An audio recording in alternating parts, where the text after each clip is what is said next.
मेरे हृदय सम्राट, मेरे इष्टदेव,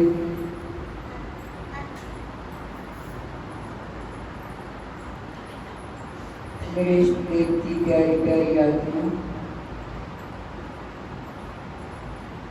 मेरे भाई और बहन, आपके समक्ष चंद मिनटों के लिए कहना है कि देखिए, हम श्री स्वामी जी महाराज जी के चरणों में बैठकर इस महीने का आनंद लेने के लिए भी प्रार्थना करेंगे कि महाराज जी हमें रोज रोज बुलाते रहना और हमें जिंदगी का जो सार है वो आपके चरणों से हमें मिलता रहे। हर जीव जो जिंदगी के सार को समझ नहीं पाता, हमारा इस जहां में आने का मतलब ही क्या है, हमने तो इतना ही सोच समझ रखा है कि संसार में आए हैं तो कुछ हमारी प्रसिद्धि हो जाए, कुछ हमारी सिद्धि हो जाए, कुछ हमारा यश हो जाए। लेकिन होता क्या है, इसका मतलब यही नहीं है कि हमारी जिंदगी का बस सार यही है। ये सार नहीं है। 84 लाख जोनियों में आप लोग देखते होंगे,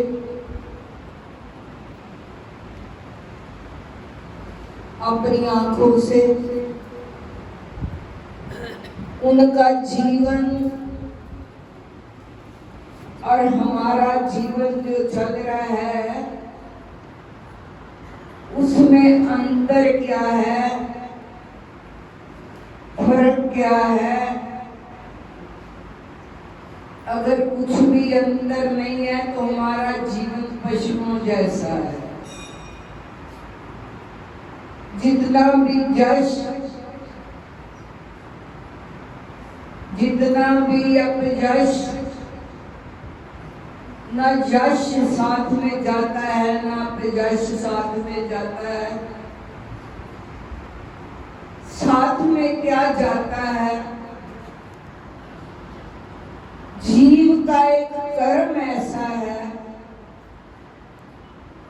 वो साथ में जाता है, जो सत्य कर्म है।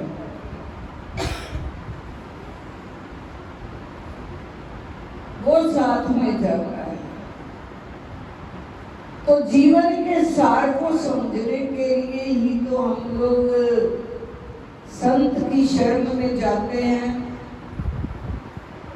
जीवन में सतगुरु का सानिध्य पाते हैं कि हमें जीवन का सार समझ में आ जाए।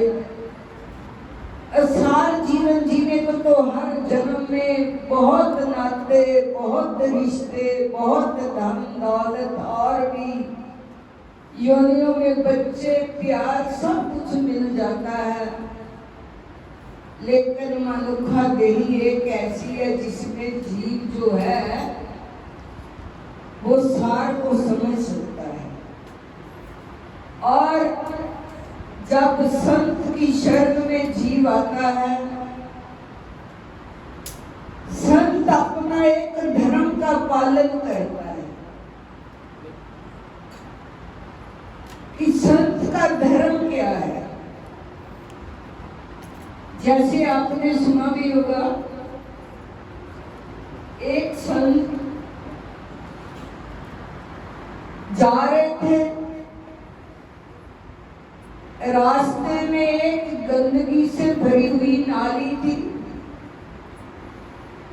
तो देखा कि एक उसमें कीड़ा ऐसा है, वो बार बार वो गंदगी में जा रहा है। तो संत पास में बैठकर उस कीड़े को उस नाली में से निकालते हैं, लेकिन वो कीड़ा जो था वो संत जी के हाथ में डंक मारता है।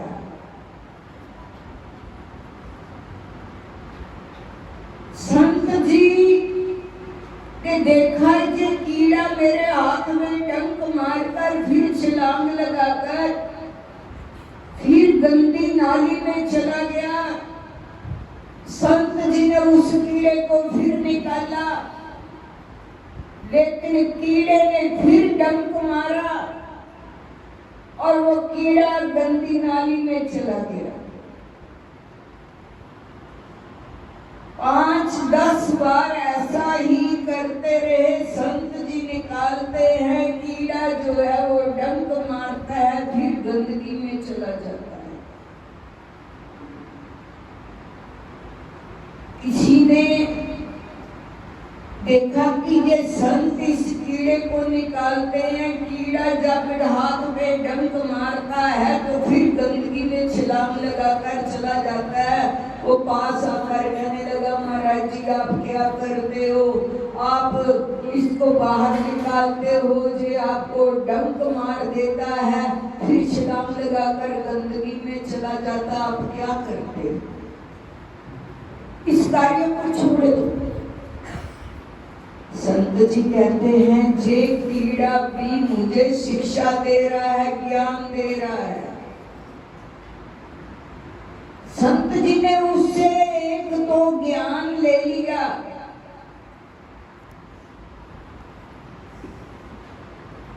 उस कीड़े की तरह हम लोग सभी हैं। संत जी कहते हैं, जब ये कीड़ा अपनी आदत को नहीं छोड़ता, डंक मारना नहीं छोड़ता, तो मैं अपनी आदत दयालुता को क्यों छोड़ूं भाई? इसका आदत का डंक मारना, ये बार बार गंदगी में जाता, मेरी आदत है गंदगी से बाहर निकालना, मैं अपनी आदत क्यों छोड़ूं भाई? संत लोग जिसके पीछे पड़े जाते हैं फिर पड़े ही रहते हैं। आप लोग भी हम लोगों को ऐसे ही बोलते होंगे, आप हम जैसे कीड़े ही हैं। संत की भाषा को समझना बहुत मुश्किल है, संत के विचार को समझना बहुत मुश्किल है। यदि कोई ये बोल दे कि मैंने संत को समझ लिया, संत के विचारों को जान लिया, नामुमकिन है, बहुत मुश्किल है। हम भी डंकी मारते हैं आगे से। संत बार बार हमें इस गंदगी के ढेर से 84 लाख यौन से बाहर निकलने की विधि बताते हैं, लेकिन हमारी आदत है कि हम सोच लेते हैं कि ये संत ऐसे हमारे पीछे पड़े रहते हैं, आते नहीं है, आओ जाओ, बार बार संसार से बाहर निकालते हैं। हम कोई ना कोई बात करके डंक मार ही देते हैं। हमारी हालत ऐसी। तो देखने का मतलब ये है कि यदि वो कहते हैं कीड़ा अपने कर्म को नहीं छोड़ता, तो संत अपने कर्म को क्यों छोड़े? संत में एक दयालुता होती है, चाहे उसमें गुस्सा भी हो, क्रोध भी हो, कोई भी भाषा जैसे भी चूज करे, लेकिन हृदय में उसके प्रेम होता है, प्यार होता है। वो अपने जीवों को निकालता है, न किसी जुगती से बाहर निकल जाए। वो जिसका हाथ पकड़ते हैं फिर छोड़ते नहीं है, वो निकाल कर ही बाहर रहते हैं। इसलिए मेरे कहने का भाव ये है कि हम लोग श्री स्वामी जी महाराज जी के चरणों में आए हुए हैं। वो तो हमें बाहर निकलने की विधि बार बार बताते हैं, हम लोग ना समझ पाए तो बहुत मुश्किल बन जाएगी। यही मौका है इस गंदगी से बाहर निकलने का। और आज कार्तिक महात्म जो है वो श्री महाराज जी के चरणों में बैठकर आपको सुनाया जाएगा, जिसका कार्यक्रम रोज चलेगा। सुबह 6 बजे से लेकर 7 बजे तक चला करेगा। सभी मेरे भाई बहनों से जो आ सकते हैं, जो चाहे शहर के बहाने आए, चाहे महाराज जी के दर्शनों के बहाने आए जरूर। और कार्तिक महात्म की कथा का श्रवण करें, श्री महाराज जी के दर्शन करें। और कार्तिक का महीना आपको सबको सुख शांति का चढ़े। गुरु महाराज जी आपकी झोली में हमेशा हमेशा के लिए खुशियां जो हैं वो भरते रहें। और आप इस गंदगी के ढेर से बाहर निकलने की कोशिश कीजिए। बोल साचे दरबार की जय। कार्तिक महात्म पहला अध्याय।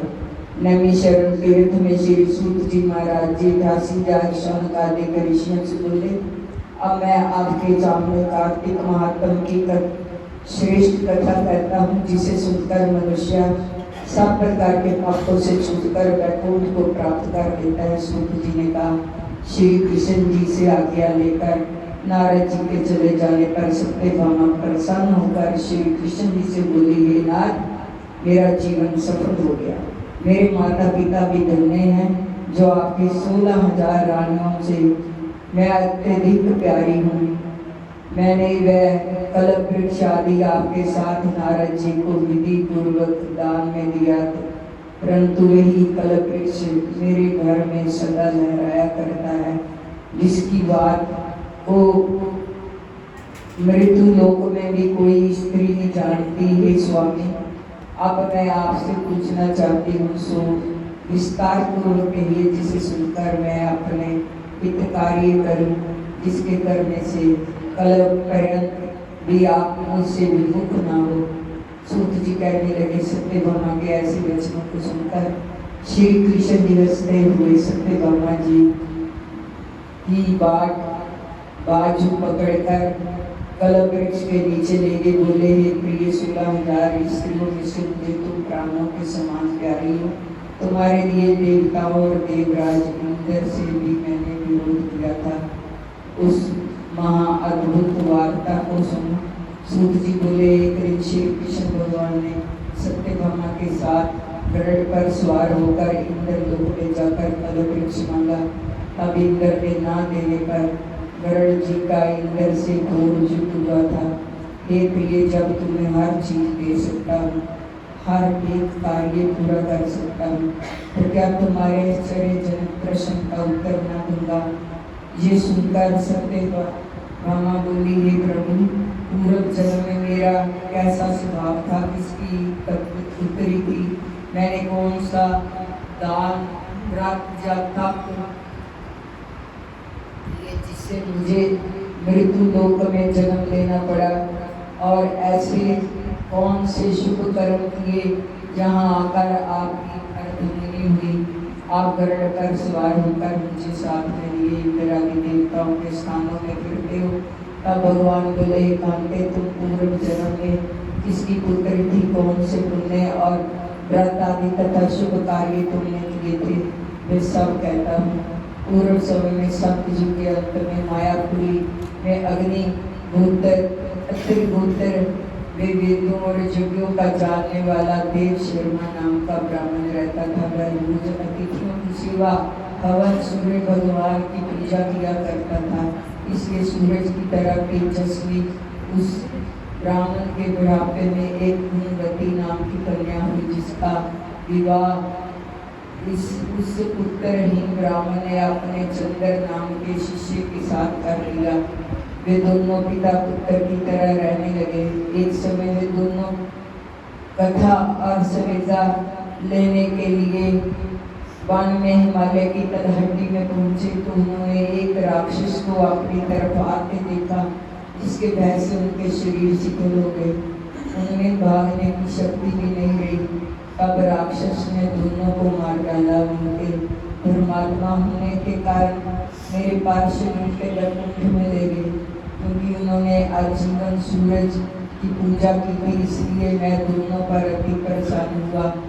जब वह दोनों विमान पर चढ़े हुए सूरज के समान तेजस्वी भगवान चंदन और माला धारण किए हुए वैकुंठ में आए, तब मेरे पास दिव्य भूतों के भोग भोगने लगे। तुलसा से दरबार की जय।